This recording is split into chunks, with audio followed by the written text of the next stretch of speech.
Naga Chaitanya divorce 100% KTR చేయబట్టే అయింది.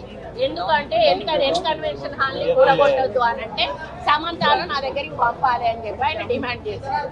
సమంత గారిని వెళ్ళమని చెప్పి నాగార్జున వాళ్ళు ఫోర్స్ చేశారు. సమంత నేను వెళ్ళను అంటే వాళ్ళు చెప్తే వింటే విను, లేకపోతే వెళ్ళిపోండి డైవర్స్.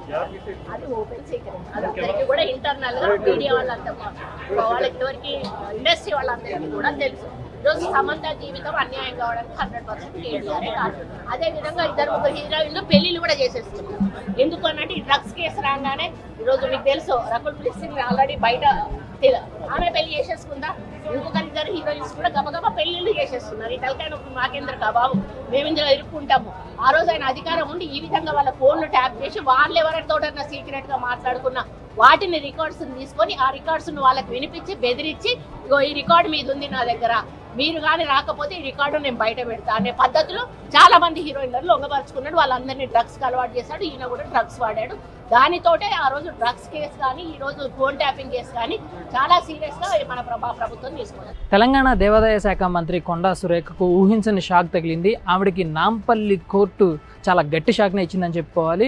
ఈ నెల 21వ తారీఖులోగా ఆవిడపై క్రిమినల్ కేసు పెట్టాలని కోర్టు అయితే ఆదేశాలు ఇవ్వడం జరిగింది. ఈ కేసుకు సంబంధించి పూర్తిగా మనం ఫస్ట్ నుంచి చూసుకున్నట్లయితే తెలంగాణ ప్రభుత్వానికి సంబంధించి తెలంగాణలో ఎస్పెషల్లీ హైదరాబాద్కి సంబంధించి ఆక్రమణలు కూల్చివేసే క్రమంలో హైడ్రా నాగార్జునకు సంబంధించిన ఎన్కన్వెన్షన్ కూడా కూల్చివేయడం జరిగింది.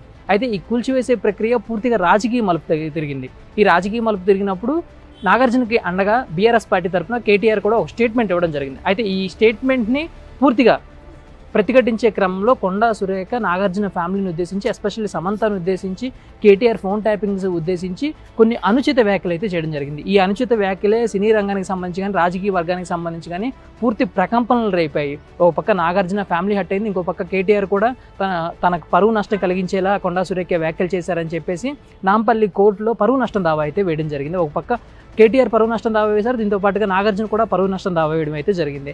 అయితే విచారణ జరిపిన న్యాయస్థానం దీని గురించి అయితే కొండా సురేఖ ఆ రోజు ఏమేమి మాటలు మాట్లాడారు, సమంత గురించి ఏం మాట్లాడారు, కేటీఆర్ గురించి ఏం మాట్లాడారు, నాగార్జున గురించి ఏం మాట్లాడారు అనేది పూర్తిగా విచారించింది. దీంతో పాటుగానే కొండా సురేఖ వద్ద ఉన్న ప్రూఫ్లు చూపించాలని కూడా కోర్టు ఆదేశించడం జరిగింది. ఈ క్రమంలోనే కేటీఆర్ని కూడా తన వర్షన్ వినిపించుకోవడానికి అవకాశం ఇచ్చింది, నాగార్జున కూడా తన వర్షన్ వినిపించుకోవడానికి అవకాశం ఇచ్చింది.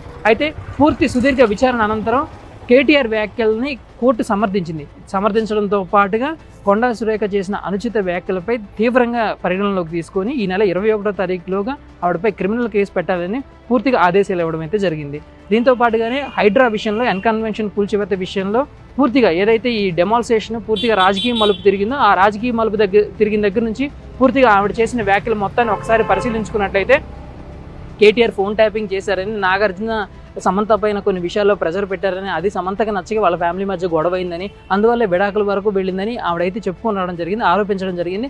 ఆవిడ చేసిన ఆరోపణలకి తర్వాత 2-3 సార్లు ప్రెస్కి ఇచ్చిన స్టేట్మెంట్లో కూడా ఆవిడ ఇవే ఆరోపణలు చాలా గట్టిగా వినిపించే ప్రయత్నం చేశారు. వీటిపైన తీవ్రంగా రాజకీయ దుమారం జరిగింది. కాంగ్రెస్ పార్టీలో కూడా ఈ వ్యాఖ్యల్ని చాలామంది తిప్పికొట్టారు, విమర్శించారు కూడా. అనవసరంగా మనం సినిమాకి సంబంధించి నాగార్జున లాంటి పెద్ద ఫ్యామిలీని టార్గెట్ చేస్తున్నామా, కేటీఆర్ని టార్గెట్ చేయబోయి వీళ్ళని టార్గెట్ చేస్తున్నామా అని చెప్పేసి కూడా కాంగ్రెస్ పార్టీలోనే చాలా విభిన్న స్వరాలు అయితే వినిపించడం జరిగింది. సో ఆ విషయం రోజులు గడిచే కొద్దిగా సద్దుమణుగుతూ వచ్చింది. అయితే కోర్టులో ఈ విషయం విచారణ జరుగుతున్న నేపథ్యంలో ఈరోజు కోర్టు అయితే దీన్ని చాలా సీరియస్గా తీసుకోవడం జరిగింది. ఈ నెల 21వ తారీఖులోగా ఖచ్చితంగా కొండా సురేఖ పైన క్రిమినల్ కేసు పెట్టాలని పోలీసులను అయితే ఆదేశించడం జరిగింది.